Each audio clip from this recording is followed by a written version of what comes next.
കോൺഗ്രസ് നേതാവായിരുന്ന കെ.എൻ. സെയ്ദ് മുഹമ്മദിന്റെ 6ാമത് ചരമവാർഷിക ദിനം ആചരിച്ചു. കോൺഗ്രസ് INTUC നേതാവും സഹകാരിയുമായിരുന്ന കെ.എൻ. സെയ്ദ് മുഹമ്മദിന്റെ 6ാമത് ചരമവാർഷികം ആചരിച്ചു. K N. Syed Muhammad memorial charitable സൊസൈറ്റിയുടെ നേതൃത്വത്തിലാണ് അനുസ്മരണം സംഘടിപ്പിച്ചത്. ചികിത്സാ സഹായ വിതരണം, ഡയാലിസിസ് രോഗികൾക്ക് സാമ്പത്തിക സഹായ വിതരണം, പെൻഷൻ വിതരണം എന്നിവ നടന്നു.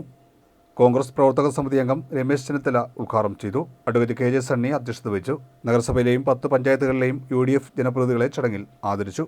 Secretary T.D. Rajan, director advocate C.D. Shankar, joint secretary G. Somakumar, K.K. Varadan, P.B. Rajagopal, K.S. Afsal, Devarajan Pillai എന്നിവർ പ്രസംഗിച്ചു. എന്റെ പ്രിയങ്കരനായ സുഹൃത്തും സഹപ്രവർത്തകനുമായിരുന്ന കെ.എൻ. സെയ്ദ് മുഹമ്മദിന്റെ ധന്യമായ ഓർമ്മകൾക്ക് മുമ്പിൽ ഞാൻ ആദരാഞ്ജലി അർപ്പിക്കുന്നു.